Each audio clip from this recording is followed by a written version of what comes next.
Bonsoir à toutes et à tous, ravis de vous retrouver.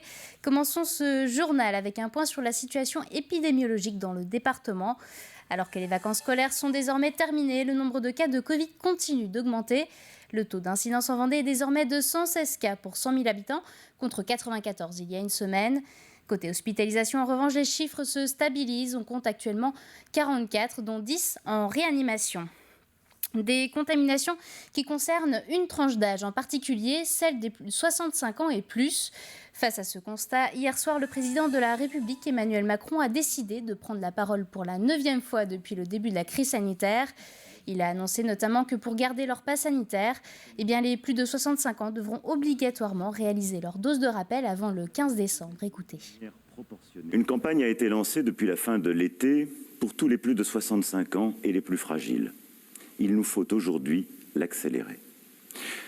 Si vous avez été vacciné il y a plus de 6 mois, je vous appelle à vous protéger en prenant rendez-vous dès maintenant auprès d'un centre de vaccination, de votre médecin ou de votre pharmacien. Il est possible de faire ce rappel en même temps que le vaccin contre la grippe. À partir du 15 décembre, il vous faudra justifier d'un rappel pour prolonger la validité de votre passe sanitaire. Depuis quelques temps, ils ont le vent en poupe en France. Les contrats en alternance sont 4 fois plus nombreux entre janvier et avril 2021 qu'en 2019. Un phénomène que l'on connaît aussi en Vendée. Depuis quelques années, l'ESA, École supérieure d'alternance, connaît une forte augmentation des inscriptions. Alors comment expliquer cette tendance pour l'apprentissage ? Pour y répondre, Albin Mouton a participé à la soirée de remise des diplômes. Ils sont environ 450 dans cette salle. Certains sont déjà diplômés, d'autres continuent leur cursus à l'ESA, l'École supérieure de l'alternance. Des étudiants de plus en plus nombreux chaque année à choisir cette voie. La crise Covid a vraiment boosté l'apprentissage pour une simple et bonne raison, c'est qu'aujourd'hui, il y a des aides à l'apprentissage pour les entreprises et ça a permis d'enlever un petit peu le frein financier qu'on pouvait avoir derrière. Donc nous, on connaît une forte croissance. On était 45 il y a 7 ans et on est 370 à cette rentrée. Une tendance qui peut s'expliquer de plusieurs manières. Pour les entreprises, des difficultés de recrutement ou une hausse de l'activité peuvent être temporairement comblées par une alternance. Pour les étudiants, l'alternance permet d'entrer directement dans la vie active. On est clairement dans la vie active et en même temps on passe des diplômes. Donc ça c'est super intéressant parce que voilà, on est payé, on rentre dans la vie active, on est considéré comme des adultes. Et le fait aussi d'avoir un rythme comme ça, donc comme à l'ESA, d'avoir un jour par semaine, ça coupe un petit peu la semaine. Ce qui fait qu'on a 4 jours à l'entreprise et une journée à l'école. Donc c'est super intéressant d'avoir un rythme comme ça, notamment dans les milieux du commerce. On peut suivre nos clients. Plus de pratique, moins de théorie, c'est justement cette expérience professionnelle sur le terrain qui est recherchée dans la majorité des cas. Le relationnel client, le face-à-face, ça tu ne pourras pas l'apprendre à l'école, mais tu pourras l'apprendre en milieu professionnel. Et aussi tout ce qui est gestion de conflits, tu le verras que en vrai en entreprise et non pas à l'école. Et le cursus semble faire ses preuves pour les étudiants diplômés. C'est un tremplin. Quand on ressort de la formation en alternance, nous on a une statistique qui est importante, c'est 91% des diplômés à 6 mois sont soit en poursuite d'études, soit en situation d'emploi. Donc ça voilà, c'est le vrai tremplin vers l'emploi. En 2020, selon le ministère du Travail, plus de 500 000 contrats d'apprentissage ont été signés.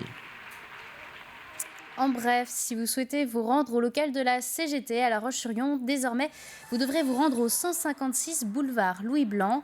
L'union locale vient de déménager, mais elle reste dans la même rue que l'ancienne adresse. Le syndicat rappelle par ailleurs que des permanences sont organisées du lundi au vendredi à l'intention des salariés et des résidents de la ville. Les horaires sont à retrouver sur leur site internet. Quelques mots à présent du maire honoraire d'Apremont, Guy Joly, décédé lundi à l'âge de 77 ans. Emporté par une longue maladie, une cérémonie a eu lieu ce matin à l'église de la commune. Pour rappel, Guy Joly a d'abord été élu adjoint en 2001, puis maire de 2008 à 2021. L'élu a donc œuvré pendant 20 ans pour sa commune et le territoire de Palluau. Il est notamment à l'origine de la conservation du château d'Apremont. Le président du conseil départemental salue d'ailleurs dans un communiqué, je cite, une figure discrète et dévouée de la commune. Dans le reste de l'actualité, l'hiver approche et certains lieux touristiques vont fermer leurs portes pour la saison hivernale. C'est le cas notamment du Nature Zoo de Mervan le 12 novembre. Pour les soigneurs animaliers du parc, c'est une saison particulièrement dense qui commence malgré l'absence de visiteurs. L'heure est donc à la préparation. Alexandre Debray. Le zoo de Mervan referme ses portes. Une nouvelle saison débute pour soigneurs comme animaux, mais la période hivernale impose une plus grande vigilance. Elle commence par l'alimentation, au menu des repas aménagés pour le bien-être des quelques 300 animaux du zoo. La qualité va être un peu mieux, on va rajouter des vitamines pour que ce soit encore plus, un peu plus gras, pour que c'est de meilleure qualité pour l'hiver. On va essayer de faire en sorte qu'elle mange un peu mieux et être sûr qu'elle mange correctement pour qu'elle soit en forme pendant l'hiver. Et puis après, nous, en plus, du coup, avec notre vétérinaire, on va pouvoir voir s'il faut augmenter ou pas trop non plus pour pas qu'il soit trop gras pour arriver au printemps, quoi. Une plus grande alimentation ne suffit pas à tous les animaux. Si certaines espèces vont passer l'hiver dehors, pour d'autres, des lampes sont installées. Les chats des sables, capables de supporter des fournaises de près de 50 degrés, ont besoin de cette chaleur artificielle. Malgré tout, la captivité facilite les choses. Vu qu'ils ont né en captivité, ils sont un peu plus habitués à notre climat à nous. Donc c'est vrai que c'est plus facile. Ils se sont plus acclimatés à notre climat qu'au climat qui devrait être par rapport à leur milieu naturel. Donc ils sont quand même moins en danger par rapport à ce climat-là. La température, la nourriture, mais le plus gros changement avec l'hiver, c'est l'absence de visiteurs. Pour les soigneurs, c'est la plus grosse saison de l'année puisqu'il faut prévoir les nouveaux travaux d'aménagement, mais surtout occuper les espèces comme ces singes. Là, on a des structures avec des cornes, donc c'est des structures qui ne sont pas fixes. Donc ça permet déjà de les modifier et ça crée un nouveau terrain de jeu à chaque fois. Et puis après, on va apporter d'autres... soit des boîtes avec des couvercles où ils vont devoir ouvrir pour trouver ce qu'il y a dedans. On va apporter des choses qu'on a chez nous, par exemple les petits Kinder Surprise. Donc pareil, on va cacher l'alimentation dedans et qui vont s'amuser à ouvrir. Une chose est sûre, avec l'hiver, la trentaine d'espèces du zoo va enfin pouvoir profiter d'un repos bien mérité. Avis aux cinéphiles, l'île en péril, c'est le nom de ce film bénévole tourné sur l'île Dieu. Une centaine de volontaires ont ainsi participé à la création de ce long métrage de plus d'1 heure, réalisé par Tom André. Le film aura mis plus d'1 an à voir le jour. Il a été présenté en avant-première samedi. Aujourd'hui, il est projeté dans certaines salles de cinéma de Vendée. Le film, c'est avant tout une comédie d'aventure, donc réalisée sur l'île Dieu et en Vendée également. Et donc, si vous voulez, c'est l'histoire d'un riche investisseur qui veut s'approprier le vieux château de l'île Dieu. Et donc, un jeune journaliste chalandais découvre la nouvelle donc sur le continent et décide de venir enquêter sur l'île Dieu. Pourquoi il veut s'approprier le vieux château? Il va lui arriver plein de péripéties au fil de l'histoire. Et si vous voulez, il y a un petit côté engagé, car on aime bien donner un côté engagé sur le coût de l'immobilier sur l'île Dieu et la côte. Et donc voilà, on le dénonce un peu à travers le film, mais de manière très romancée et avec beaucoup d'aventure. C'était surtout l'idée de mettre le vieux château en scène qui faisait un petit rappel à l'île Noire. Donc voilà, c'est vrai que on trouvait sympa de donner un petit clin d'œil à ce côté-là. Et surtout quand Popo m'a lancé dans le projet, on n'avait jamais réalisé de long métrage d'1 heure et quart, donc c'était un défi pour nous. Pour lui, il nous a beaucoup épaulé sur le projet et il nous a beaucoup aidé également. Et on a été entouré de plus d'une centaine de bénévoles en tout.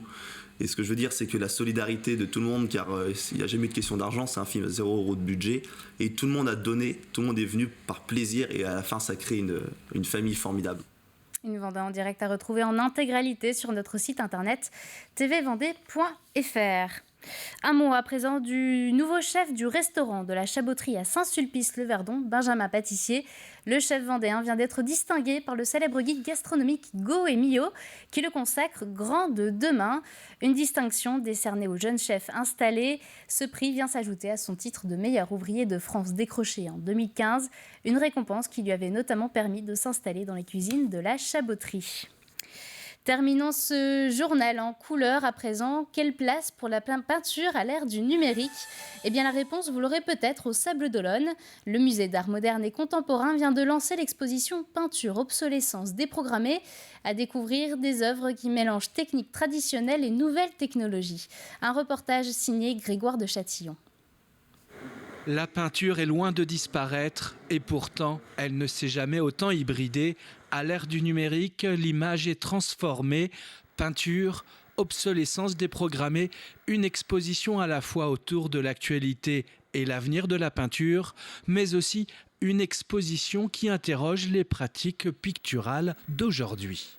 C'est un projet très ambitieux pour le Musée des Sables qu'on est ravis d'accueillir parce qu'en fait c'est le premier d'une longue série d'expositions qui va questionner ce sujet de la peinture et du numérique. C'est vrai qu'on a des œuvres qui viennent d'Allemagne, de Belgique, d'Angleterre, des artistes de toutes nationalités confondues et puis aussi des techniques. Voilà. Bien sûr la peinture se taille à la place de choix, mais on a voulu la confronter à d'autres médiums pour voir aussi leur interaction. On a par exemple Roy Colmer qui interroge la mire de la télévision.